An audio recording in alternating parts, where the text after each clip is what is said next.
le seul Gabonais qui s'est spécialisé en matière de régulation de la communication.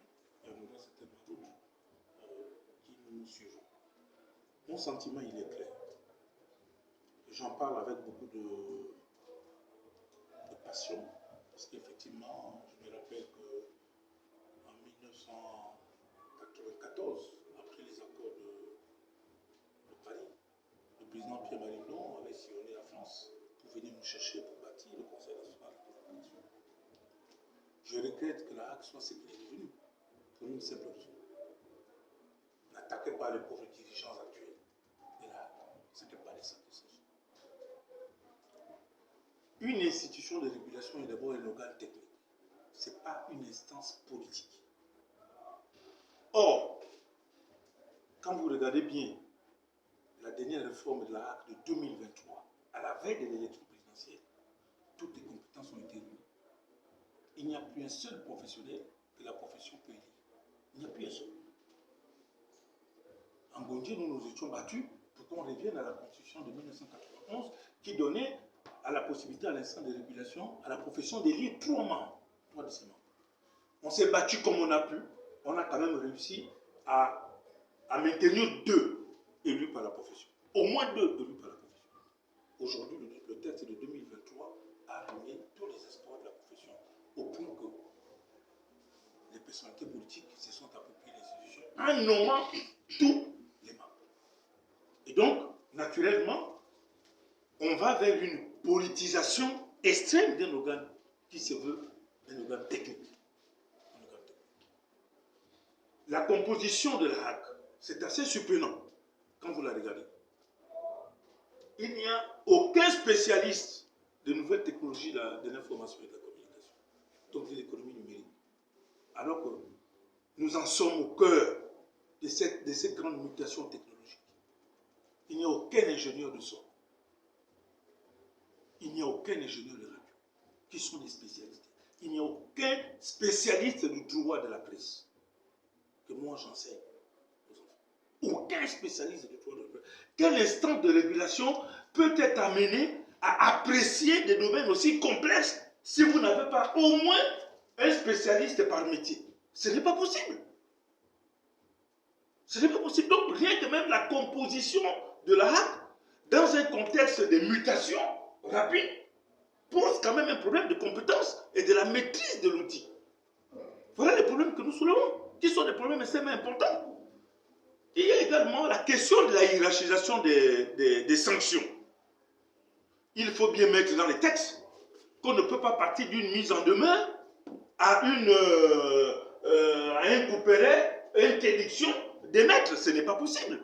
La régulation est d'abord par essence une fonction, exerce d'abord une fonction pédagogique avant de venir à la répression. Parce que la régulation, quand vous le voyez bien, les instances de régulation ne sont créées qu'en démocratie. Ce n'est pas parti par des partis uniques, puisque nous sommes dans le cadre d'une partie unique.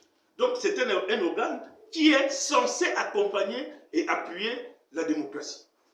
Or là, tel que c'est parti, j'ai relu le texte de la HAC, la réforme de 2023, qui date de quelques mois. Elle ne ressemble plus, ça ne ressemble plus à rien du tout. Ça ne ressemble plus à rien du tout. Une coquille vide. C'est une coquille vide, puisque l'instance a été politisée à outrance. Qu'est-ce que vous voulez en attendre?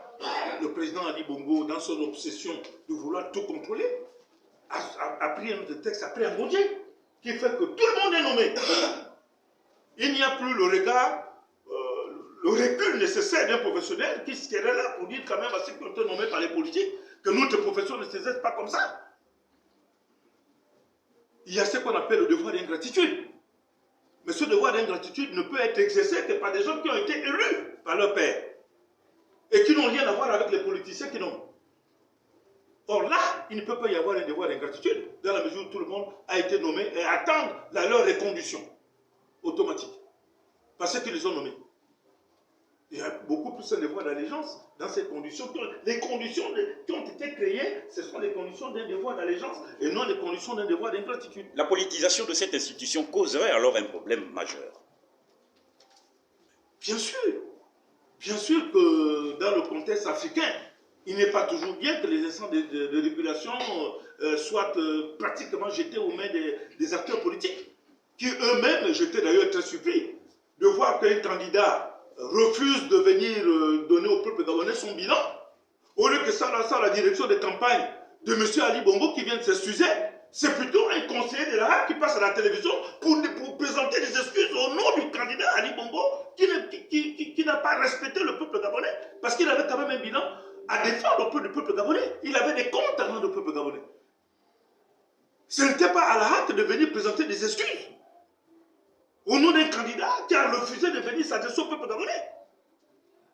Rien que cet exemple, je vous dis, la situation est plus qu'ahurissante. C'était lamentable de voir une sorte de régulation venir jouer le rôle d'une direction de campagne. J'ai reçu combien de coups de fil des amis de l'université de Bordeaux avec qui nous étions manières, ceux qui sont devenus les présidents des instances de répression de leur pays, et qui m'appellent pour dire, mais d'argent Dieu, toi qui es là-bas, je ne sais pas qu'est-ce que votre pays devient. Comment les membres d'une instance de régulation vont aller présenter des excuses au nom des candidats? Je vous assure que le niveau que le pays avait atteint par rapport à la situation de ces institutions, j'ai l'habitude de prendre les raccourcis en disant que nous sommes devenus une république bananière. C'est d'ailleurs ce qui en ressort du commun des Gabonais qui estiment que le Gabon n'est peut-être plus une république telle que l'on a connue autrefois. Et la bravoure des acteurs de la communication que vous êtes pourrait peut-être manquer à cette institution. Mais justement, parlant de cette restauration des institutions, Monsieur le Président, chemin faisant, le Conseil national de la démocratie, dernièrement, venait de tenir sa session extraordinaire, d'ailleurs plénière. Vous y avez pris part. Votre groupement politique y a également participé.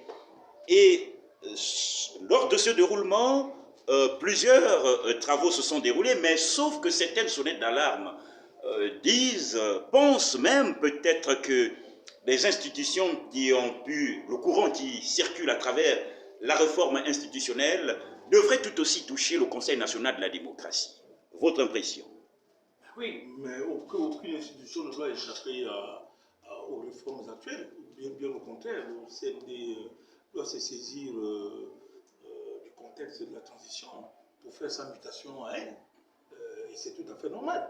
C'est une occasion inespérée que ce gendarme de la démocratie que nous voulions tel aux accords de Paris, parce que cette institution, il faut le reconnaître, a une très forte légitimité pour avoir été mis en place par un référendum.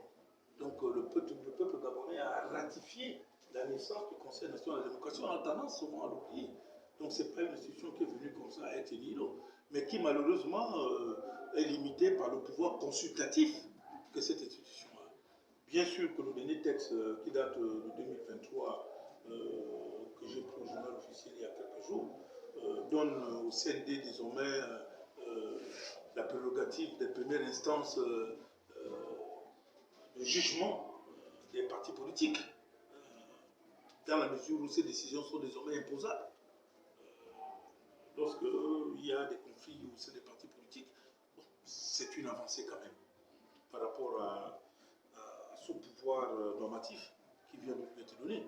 Mais nous souhaitons quand même que les pouvoirs publics destinataires des avis du Conseil national de la démocratie aient l'obligation de répondre, de réserver des réponses aux avis qui leur sont adressés. Or, jusqu'au système Ali Bongo, il n'y avait pas moyen, une onde d'une quelconque réponse à donner aux avis qui sont adressés aux plus hautes autorités du pays.